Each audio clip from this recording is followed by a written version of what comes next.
said. Can everybody hear me okay? Can you understand the southern accent? Look, I'll get right into it. Look, Reagan said you should always, well, first of all, thank you so much for coming. Thank you to my hosts, Shay and Bob, for their lovely home. And I love to see the familiar faces here. There's a whole bunch of people I've met before, and I'm grateful that you would come again. Reagan said you should always start with a funny story. I was in Los Angeles a while back. I went up to a street vendor and I bought some food. I love street food. Gave him the money. He said to me, you have an accent. Where are you from? I said, well, I'm from New Zealand. He said, where's that? And I said, well, look, it's down by Australia. He said, where Arnold Schwarzenegger comes from. So that's common core geography.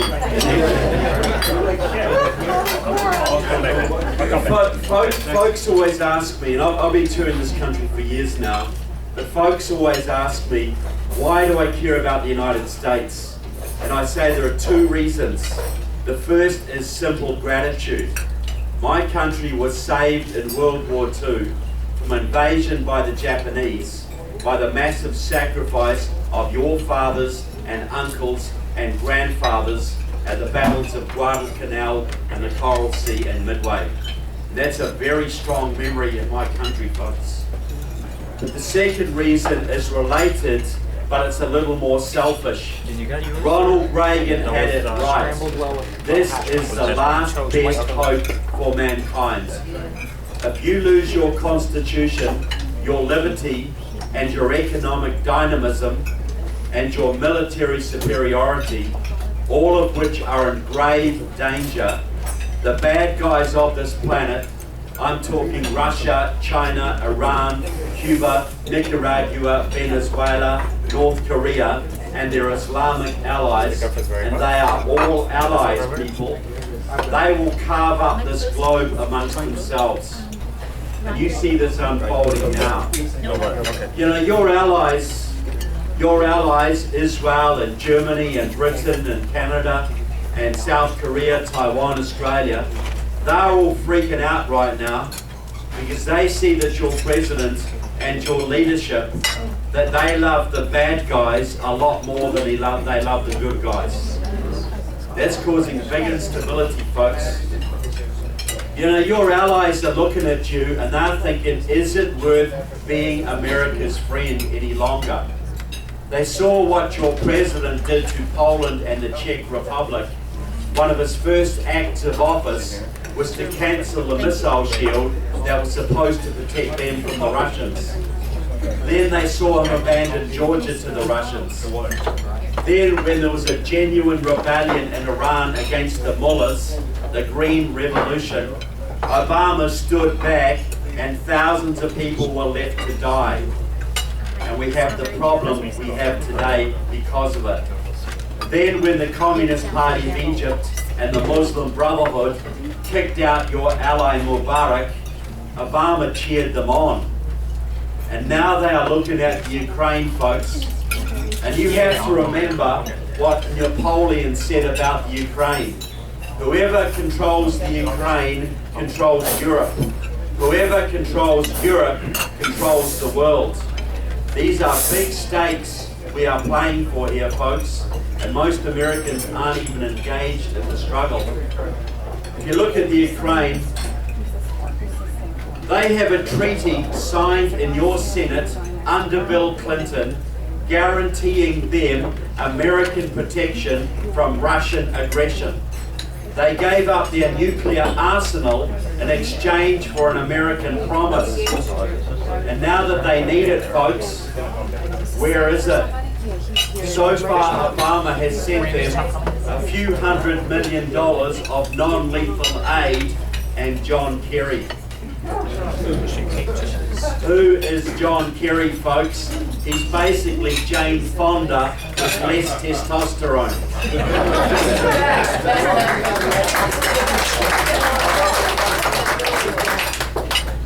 He betrayed you during the Vietnam War, people, and now he's doing it all over again. This deal between Iran and America, why do you call it a deal when one side gets everything they want and the other side gets nothing? You didn't even get 4 Americans in jail back, folks. You've given them hundreds of millions of dollars, billions of dollars, guaranteed them nuclear weapons, guaranteed they can do anything they want with no meaningful inspections. And this is a deal. John Kerry and Mr. Obama have sold you down the river yet again, folks. And this is a man who cries peace all the time. He's got a Nobel Peace Prize in his trophy cabinet. He has almost guaranteed war through this, folks. And he's not only guaranteed war, he has given your enemies the tools to make it possible for them to win it. Because it isn't just Iran you'll be fighting, it'll be their allies Russia and China as well. They are allies, people.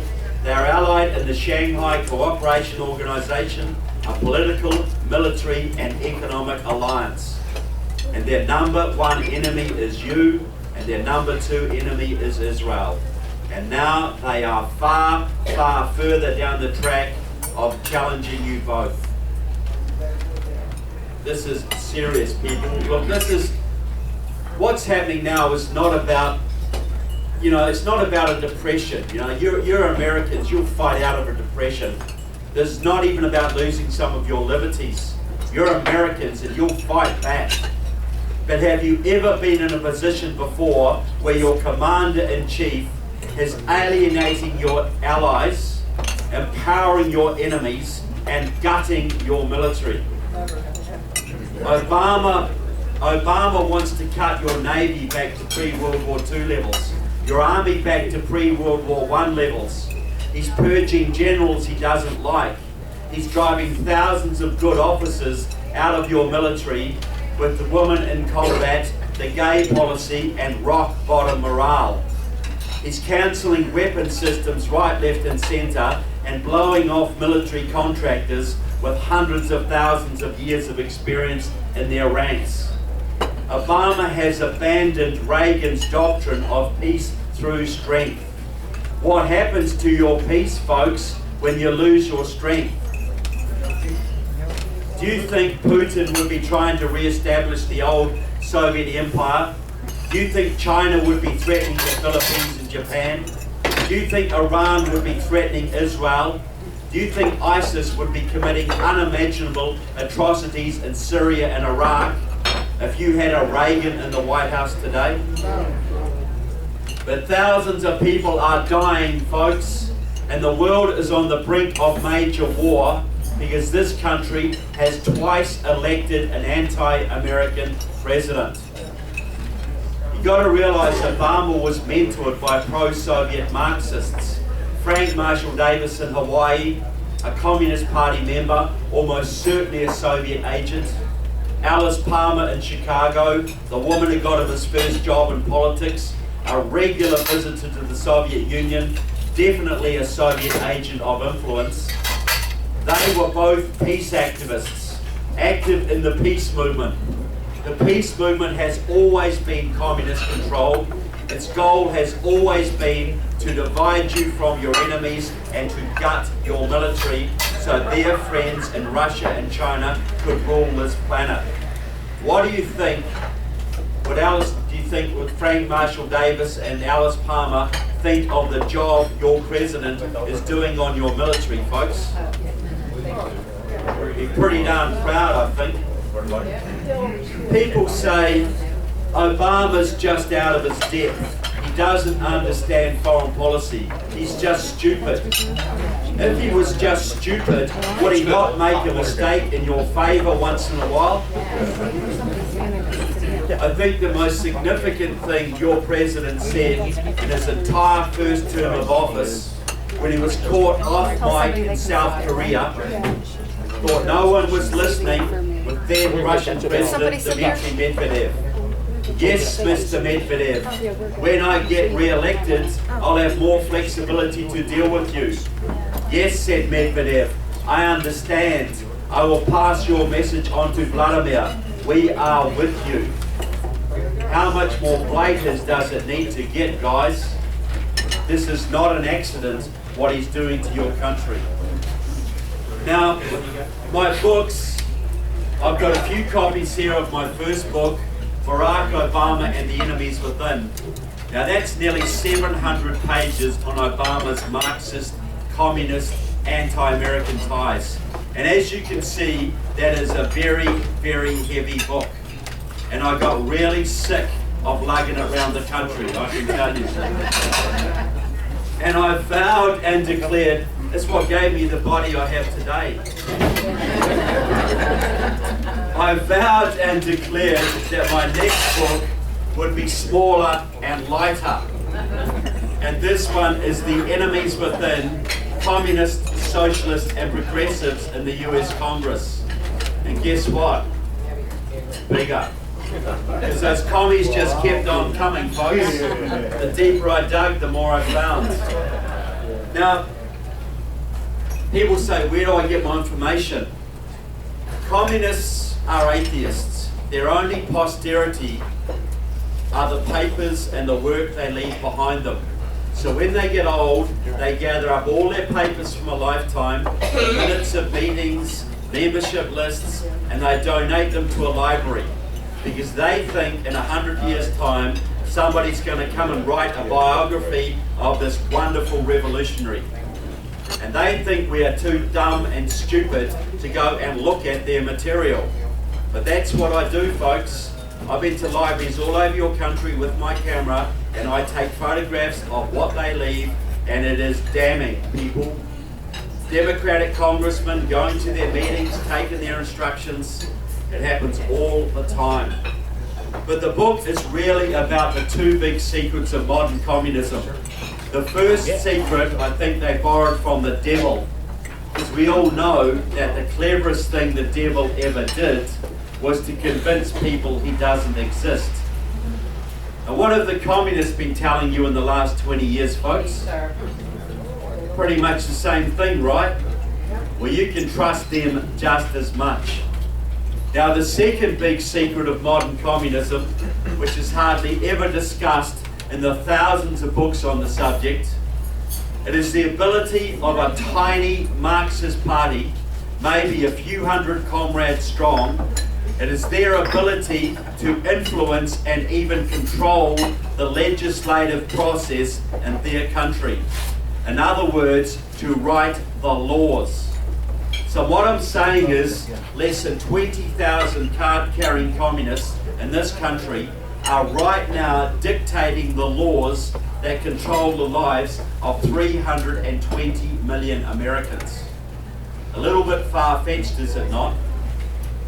But the main mechanism they use, and this should resonate in New Jersey, is control of organised labour, the unions. Now, you were very lucky in America for a long time because your unions were controlled by hardcore anti-communists like Lane Kirkland and George Meany. But in 1995, folks, everything changed. That was the year that Democratic Socialists of America, a Gramsciist communist organisation, that was the year they took over the AFL-CIO. They put in their member John Sweeney as president, and now their protege Richard Trumka runs it for them. They took over every major union, SCIU, AFSCME, NEA, United Auto Workers, you name it, they run it. And from there, they mounted a purge inside the Democratic Party. They got rid of the moderates, the centrists, the conservative Democrats, the Dixiecrats. Joe Lieberman, the senator from Connecticut, was probably the last one to go. Far too pro-Israel for their liking. And now they control that party. 20,000 communists control the unions. The unions control the Democrats and dictate its policies. 100%, folks. You want to know what the Democrats are going to do tomorrow? You read the Communist Party newspaper today, and that will tell you exactly where they're going. They have been urging Obama to do a deal with Iran for the last 2 years. The next step is an actual alliance with Iran. You don't believe that, folks? You wait and see. That's what's coming. And what do you think that's going to do to Israel, folks? So the process is simple. The communists set a policy. This is what we want. It might be socialisation of student loans, green jobs, cap and trade, card check, normalisation of relations with Cuba, a ban on the Keystone Pipeline. It might be a New START treaty with Russia. It might be a hands-off policy in Ukraine. It might be Obamacare. All of them are Marxist communist policies, folks. They started in the communist movement, they became union policy, and now they are Democratic Party policy. They are running your agenda, people, running this country. Now I want to talk about one policy which is really damaging your country, and Seth touched on it: comprehensive immigration reform, otherwise known as amnesty. Now you have Republicans, and I put that in inverted commas, like John McCain and Lindsey Graham, who tell you that amnesty will be good for the GOP. Because if you give 8 or 10 or 20 million, who knows, if you give them all citizenship and voting rights, they're all going to be so grateful, they'll all become staunch Republicans, right? But we know that's delusional. We know that the Latinos are often, who are the bulk of the illegals, are often very socially conservative, good Christian people. But they vote 80% at least Democrat. Huge bias towards the Democratic Party. Now that may change in 30 years, maybe. But we have one election cycle left, folks, to save this country. It ain't going to happen in that time. So why do these Republicans tell you this garbage, folks? Could it be connected in any way to the fact that the US Chamber of Commerce has spent more than $1.7 billion promoting amnesty in the last 10 years? What do you think the Chamber wants out of it, guys? Is it hard to figure out? Cheap labour to run their factories and farms. Because the Chamber is all about profit. And I'm all about profit in business, but that's all they're about, people. And they figure they can make money out of this. But look, there's ethical business and there's unethical business. I believe that ethical business people, they look for profit, but they're also willing to pay their own costs. Is that fair? So the profits the Chamber of Commerce want are going to carry huge costs. Costs like the destruction of your border integrity, the massive endangerment of your national security, the lessening of respect for the rule of law in your land, and the bankruptcy of communities all over your country. The Chamber's going to take the profits, people. Who is going to pay the costs? You are. Is that ethical business? But the real driver of this, and isn't any coincidence that the Republicans who tell you this garbage tend to be the ones most closely allied to big agribusiness and the Chamber of Commerce? Or am I being a little bit over-conspiratorial? What do you think?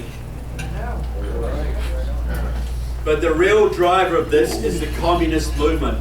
This started out in California. Any refugees from California here? This started out in California in the 1950s with a Communist Party member named Bert Corona. He was also a Democrat, as many of them are. He set up the Viva Kennedy clubs in the early 60s, the first organized effort to bring Latinos into the Democratic Party.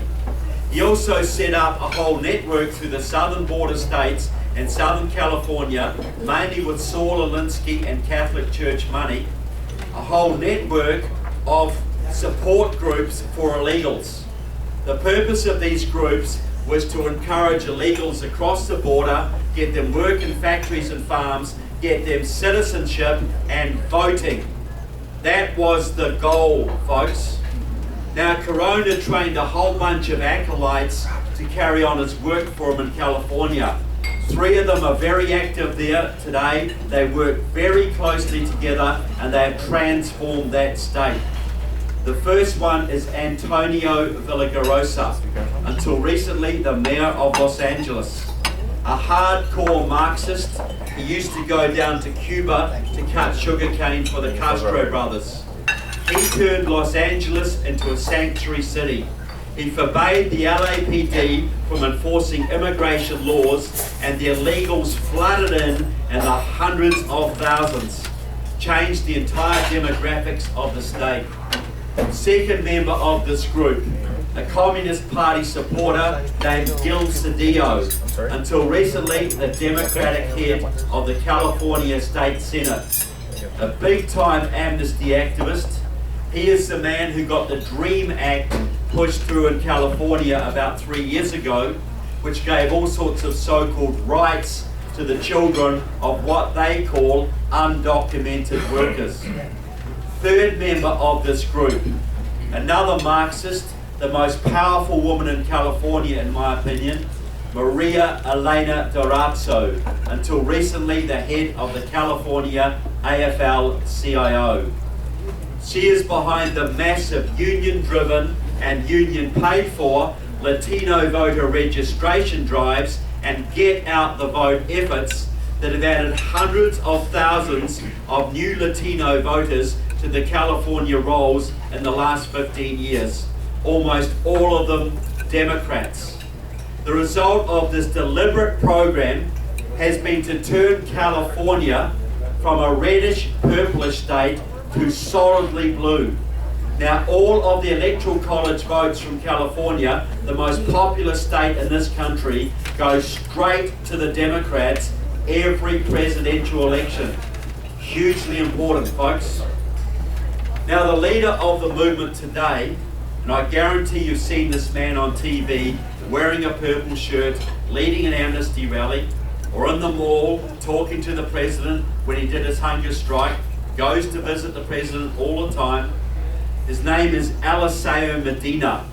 He was until recently the executive vice president of the SEIU union.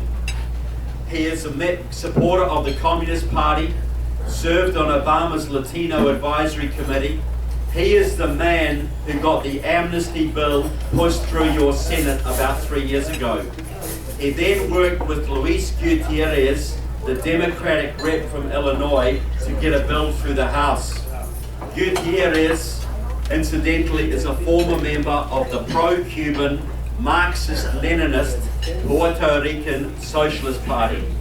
When that failed, thanks to the Tea Party, Medina went straight to the president and demanded executive amnesty.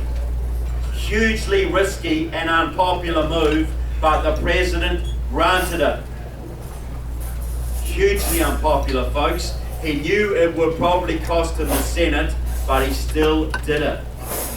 Now I want to ask a little question of the room. I want to prove a point here. Not trying to persecute anybody. Are there any former or current union members here today? This is New Jersey after all. Okay, quite a few. Well, I want you guys to cast your minds back. 25 years ago, which organisation in this country was leading the charge, was most militantly opposed to illegal immigration?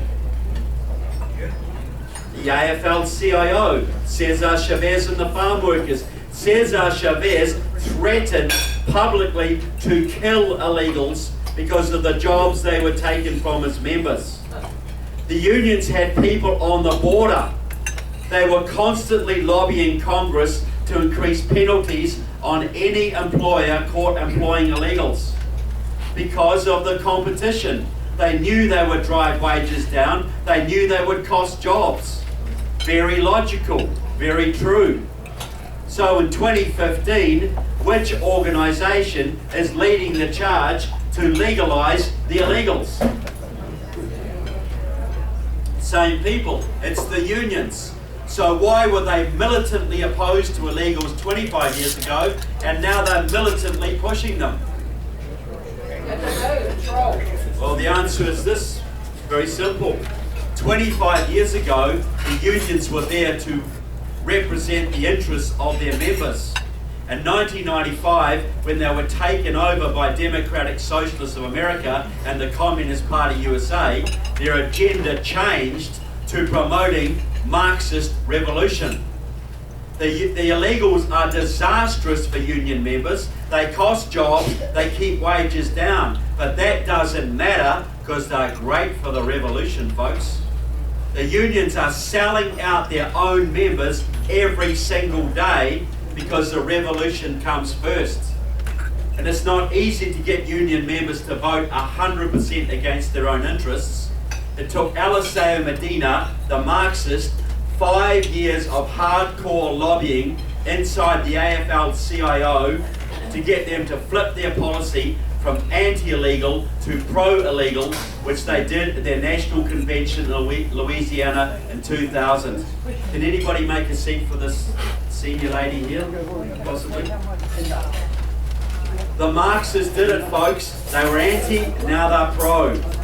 But the real reason is that, real important question is this: why do they want it? Why is this Medina's life's work? And why did Obama risk losing the Senate to grant executive amnesty? Well, Eliseo Medina let the cat out of the bag at a big progressive conference in Washington, D.C. in the year 2009.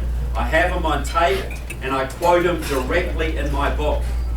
He got up in front of the comrades and said this: passing amnesty is the #1 priority of the progressive movement.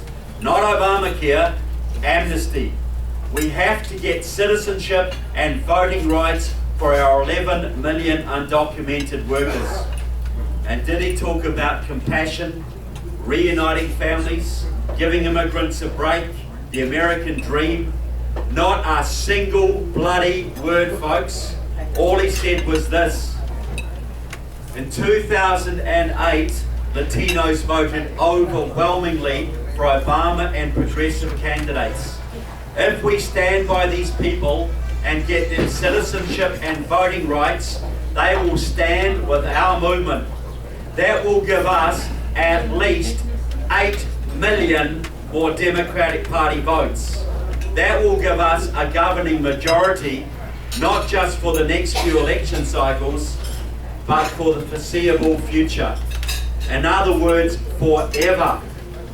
Think about it, people. Mitt Romney lost by 2.5 million votes. The Democrats get 8, 10, 20 million more votes, folks. The first thing that happens is that Texas will go blue. And if you take the Electoral College votes from Texas, your second most populous state, add them to the Electoral College votes from California, your most populous state, which they already got through illegal immigration, do the math, folks. It makes it virtually impossible for the Republicans to ever elect another president. Ever. And I'll say there's one caveat to that, which I'll talk about later. One party state, folks.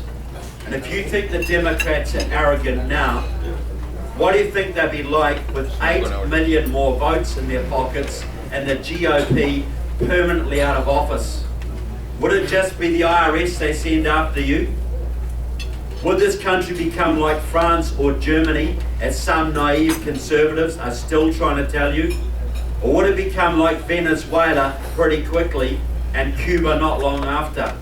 Because that is their plan, folks. That is why Obama was willing to give up the Senate to get this, because he is a Leninist. One step backwards to get 2 steps forwards. He gave up the Senate because he knew that amnesty was the road to the one-party state, a Democrat party state controlled by the unions and his communist allies. That is why he did it, people. and you have Republicans telling you this is good for the GOP. These are not stupid people telling you this. They can add up numbers. I bet you they can tell you exactly the totals of the checks they got from the Chamber of Commerce, yet they still want to give the Democrats at least 8 million more votes with no plan to counter it. What do you call people who sell out their own party and their own country for a bit of campaign cash, folks? Not going to argue with you. That's what they are. Now, the other thing my book is about is the individuals. Because I think these people should be held accountable for what they're doing to your country, folks. That book profiles 51 members of your House and 14 of your senators. So that's just the start. But I want to ask another little question. Any member of this audience, not counting military, ever applied for a federal government job who is willing to admit it? You're good private sector people here? Look, I know that most federal government jobs, they even used to do this in the post office, you need an FBI security check to get a federal government job. And they can go through your underwear drawers, folks, check out your family background, overseas travel, your education, political affiliations, criminal convictions, drug convictions. I had a friend from Virginia who applied for a mid-level federal government job a couple of years ago. The FBI drove 2 agents all the way to Canada to interview that man's communist uncle. On the strength of that interview, my friend, a staunch conservative, was denied that job. Not because he was a communist, because his uncle was. And I'll tell you something, people, I actually support that decision. Because this is the federal government we're talking here. This is the heart of the free world. And this country has enemies who have a history of using your weak and dishonest to betray you. And that could cost hundreds of thousands of lives, people. That could cost you your freedom. It could cost my country's freedom. You cannot be too careful when it comes to the security of your federal government. But what if you're a young Marxist radical who hangs around with the Communist Party and they control the local unions and the local Democratic Party, and they can make you look nice and teach you how to speak properly, and they can get you elected to Congress or even the Senate, where you may serve on the Science and Technology Committee, the Judiciary Committee, the Homeland Security Committee, the Armed Services Committee, or even the Intelligence Committee. And Luis Gutierrez is on that, the former pro-Cuban Marxist. They just put Andre Carson onto it, a man with known Muslim Brotherhood and Marxist ties, where you can get any information you want and you can steer public policy in directions favourable to your enemies. How much of a security check do you need for that one, guys? Well, you actually get one. You do actually get one, but they keep it in a folder, and the only person who can access it is the Attorney General and the President. So the President knows what every single congressman's done. How useful might that be in a tight vote, folks? But the real point is, the public has no access to it. The media has no access to it. So you can be a total communist radical serving on the Intelligence Committee and nobody's going to do anything about it, folks. Nothing. Zero. Now you imagine if you're a foreign intelligence officer serving under diplomatic cover in the United Nations from Iran or China or Cuba or Venezuela or one of the enemies of this republic, and you had networks in this country, in the labour movements and the communist parties, some of whom had the ability to elect their secret sympathisers into your Congress or your Senate where they could do your bidding. Do you think your enemies are going to ignore that massive hole in your national security, folks? Do you think they're so stupid and lazy they're going to ignore this massive hole? The most important and powerful legislators in the Western world, no effective security checks. They can bring any information they want. They can steer public policy to do things like an Iran deal or normalization of relations with Cuba. Do you think they're going to ignore that opportunity, folks? People, if you're a North Korean intelligence officer and you don't do your job right, you might not go home to a fat pension, folks. You might go home to a firing squad. Do you think they're going to ignore the most glaring hole in your national security there is? People, I quote Raul Castro in my book, boasting publicly in the Cuban Communist Party newspaper how members of your Congressional Black Caucus, which was set up by communists, go down to Cuba on a regular basis. Barbara Lee's been there more than 20 times in the last 10 years, folks, where they talk to the Castros how they're going to work inside your Congress to work to ease trade and travel restrictions on Cuba. So the Cubans can send more spies and more terrorists and more drugs to your country so they can stir up more LA riots and more Occupies and more Fergusons and more Baltimores. What do you call it, people, when folks go from your country to an enemy foreign country to help them against you? And what is the penalty for that one, guys? So why is it happening every day and nobody does a damn thing about it? And it's been going on for a little while too. I want to ask a question, a couple of questions. Any Vietnam veterans in the room today? Just one, is it? The two? Okay. Well, the first thing I'd like to say, is, gentlemen, is thank you. And then I'd like to ask a couple of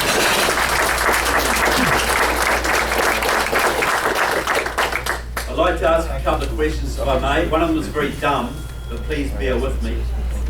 Was the Vietnam War lost in the jungles of Vietnam? Probably in Washington. Okay, well, I'm getting to that. Okay, is it true that your troops in the field had some very tough rules of engagement? Couldn't return fire without asking permission, couldn't chase the enemy to certain places, couldn't hold territory, had to leave it and let the enemy re-infiltrate, couldn't bomb certain harbours, do stuff like that. Is any of that true? Okay, well, here's the dumb question. Did those rules hamper your ability to win that war? So had you been allowed to fight it like you were in World War II, to take the fight to the heart of the enemy and actually fight to win, could you have won it, and pretty darn quickly? Vietnam was about the size of New Jersey. Exactly. Like people say 6 months a year, you know. 10 years? Yeah. I know, but got bogged down for years and years. And is it true that when you withdrew, your Congress defunded the South Vietnamese military, guaranteeing a communist victory? All that's true. So you lost 58,000 men in that war, folks. Your brothers, your soldiers, comrades in arms, your classmates, your cousins, your uncles. I guarantee every person in this room was touched by that war in some way. 58,000 dead, hundreds of thousands of wounded. You still see some of them walking your streets at 3 o'clock in the morning now. And what about the Vietnamese who suffered? Millions suffered death, imprisonment, torture. Well, I'm going to say this, folks. That war was sabotaged in your Congress, mainly by Democrats like Father Drinan from Massachusetts, who are working hand in glove with the Communist Party USA, which was taking its orders directly from the Communist Party of the Soviet Union, which was allied to the Communist Party of North Vietnam. Do you think there might have been a little bit of treason going on there, folks? And how many of those traitors who condemned tens of thousands of your countrymen to completely unnecessary deaths, how many of them paid a single penalty for what they did, folks? One of them is now Secretary of State, people, and he's doing it to you all over again. And one, John Conyers, is still in Congress, folks. How long has he been there now? 140, 160 years? Look, John Conyers is one of your most powerful congressmen. Been there 60 years, I think. Headed the Judiciary Committee, the most powerful body in your Congress, the one that writes federal law. But it also oversees the Federal Bureau of Investigation and sets its budget. Which organisation is supposed to be rooting the traitors out of your government, folks? The FBI. So John Conyers has got a 60-year history with the Communist Party USA. His father was involved with it as well. He's got 40 years with Democratic Socialists of America. He's been a card-carrying member of it. And a 20-year history at least with the Workers' World Party, the most vicious communist party in your country. They support Cuba and North Korea and Iran. John Conyers is a hardcore anti-American Marxist-Leninist. As hardcore as you can get, folks. Yet he oversaw the budget of the FBI. What's going to happen to the FBI's budget if they ever came after John Conyers or his many communist friends in your Congress, folks? Do you think they're going to bite the hand that feeds it? So if you're a secret communist who gets elected to Congress, no meaningful security checks, and once you're there, nobody's going to touch you because John Conyers and his buddies is going to protect you. What about, say, someone like Tammy Baldwin, the senator from Wisconsin, long-time supporter of the Colombian Support Network? That group supports Colombia's Marxist-Leninist guerrillas who are fighting your ally, the Colombian government. They are known as narco-terrorists because they fund their revolution by selling cocaine to your country and to Europe. Tammy Baldwin has used her position in your Congress on many occasions to try and get US military aid cut off to the Colombian government so they can do to Colombia what they did to South Vietnam. And if they succeed and the communists take over, they will send even more cocaine with Cuban help into your country. People, you have got at least 100 members of your House and 20 members of your Senate who would not pass a basic FBI security check to clean the toilets at any military base in your country, and neither would your president. Does that explain why some of the things that are happening? But I don't want to depress you people with any of that. Or bring you down in any way. I'm a little bit late. Sorry guys, you came here for hope and change, did you not? Look, people, look. If I thought there was no hope for America, I'd be back in my beautiful New Zealand right now, building bunkers and stocking up on baked beans. And I'm not mocking prepping at all. But this is how I see it. 2008, the left thought they had a slam dunk. They had the House, they had the Senate, and they had their man in the White House. Finally, 40 years of infiltration by those 60s radicals, those Billy Izzes and Bernardine Dawns, through the Democratic Party, through the unions, through the media, through the universities. Finally, they had their ducks in a row, people, and they were going to have their revolution. They were going to take out the middle class from this country, folks. But in 2009 and 2010, something miraculous happened. And I don't use that word lightly. This gentleman knows what I'm talking about. The Tea Parties, the 9/12s. Where had you been hiding, guys? You know, but you stood up and you blogged and you marched and you emailed and you agitated and you rallied and you phone banked and you put some much needed spine into the GOP, and you and Glenn Beck basically took back the House in 2010. And the only person in America who doesn't understand that is Karl Rove. Everybody knows it was the Tea Party, folks. And that brought the agenda of the left to a grinding, screeching halt. In 2008, Obama could walk on water. He was practically the second coming. 2 years later, thanks to the Tea Party in Glen Beck, he lost a house in a landslide. And that brought it all to a halt, folks. It just stopped them dead. They were stopped them in their tracks. They had it in the bag, people. They were breaking out the vodka. Who do you think was going to stop them? John Boehner? They had it, and a bunch of amateurs and novices came out of nowhere and took their toys away. And some of the Tea Party folks say, why do they hate us? Why do they call us dirty names? What have we ever done to them? Only stop 40 years of hard work dead in its tracks, people. That's what you did. I say this, and I know this is not all Tea Party here, and I know a lot of you guys have been working way before the Tea Party, but I say this, you people, the 912s, the grassroots, you saved this country. You gave it another chance. Because had you not done that, they would have had their entire agenda through in 3 years. They would have had card check, cap and trade, green jobs. They would have had Obamacare through, straight to single payer, and they would have had 8 or 10 or 20 million illegals voting in 2012 or 2014, folks. Where would you be then? Where would you be?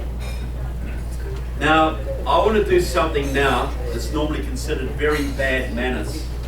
But I'm a Kiwi and I can go home. Okay? Because you don't go to someone else's country and tell them how to do things, do you? It's like telling your neighbour how to do their decor. But I get asked all the time.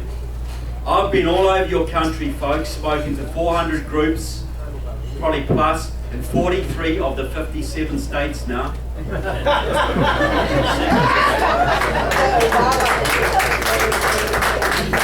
Still looking for some of them, but I'm sure they're there. And look, I get asked the same question all the time. Are we making a difference? Should we work with the GOP? Should we form a third party? Should we just do local stuff? Should we just go and hunt more ducks and catch more fish and play more golf, you know? Are we wasting our time? And my only value to you really is as an outside observer, because sometimes you can see your neighbour's situation more clearly than they can see their own. So this is my answer to those questions. You have 100 years of progressivism to unravel. Might take you 10, 20, 40 years, I don't know. The one thing I do know, you've got a battle, a huge battle coming up in just over a year that you have to win. Because if you lose 2016, they are going to dissolve the southern border. They're going to import hundreds of thousands of Muslims from the Middle East, turn them all into good Democrats, and they're going to swamp you forever, folks. That is their plan. They are so close to getting what they want, they're going to stop at nothing to make sure you can't fight back. So you have to win. In the time we have left, there is only one force that can stop the Democrats, and that is the GOP.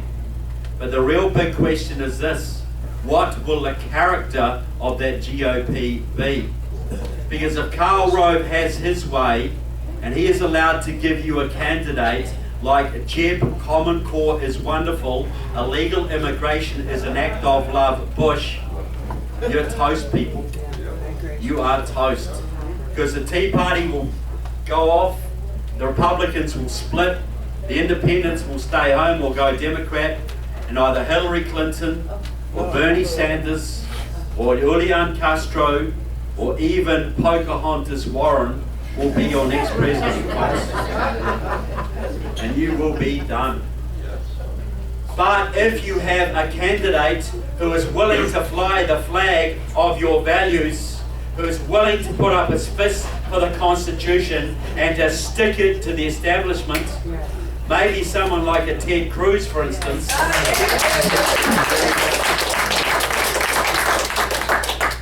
can't pick your candidate for you. I have a favourite, you have your favourites. I'm going to say what needs to be done in my opinion and why I think he's a good man to do it. But I want to go back a little bit in history, because I think this illustrates where you are now. 1976, you'd been losing your liberties, Republican, Democrat, for decades. The people were pretty darn disgusted, but they had no options. But that year, a man came out of California who spoke of a shining city on the hill, and peace through strength, and liberty, American exceptionalism, and the Constitution. And hundreds of thousands of people, just like you, loved Ronald Reagan's message. And they got fired up, and they thought, we'll join the GOP, and we'll help Reagan get the nomination, and we'll change this country. And what did the Rockefeller Republicans, the Karl Roves of the day, what did they think of Ronald Reagan and his supporters, folks? They hated them. They despised them. Ronald Reagan was far too extreme to be elected. Ronald Reagan would destroy the GOP. Ronald Reagan was banned from Ohio in 1976 by that state's GOP committee, folks. They hated the man. And they just beat him. They gave the nomination to Gerald Ford, and Ford went up against Jimmy Carter, and Carter won. How did the Carter years work out for you guys? Barrel laughs, were they? Interest rates up to here, gas queues round the corner, gave away the Panama Canal, gutted your military, Iranian hostage crisis. People were seriously saying in those last Carter years that America would never be great again. Can you remember how bad those times were? But how things change quickly, folks. Because a really important point is this. The grassroots, the people just like you, did not give up. They took over those Republican Party precinct committees, the township committees, the central committees, the nominating bodies of the parties. The Republican assemblies were a big part of that. They were the Tea Parties of the day. They're still active. They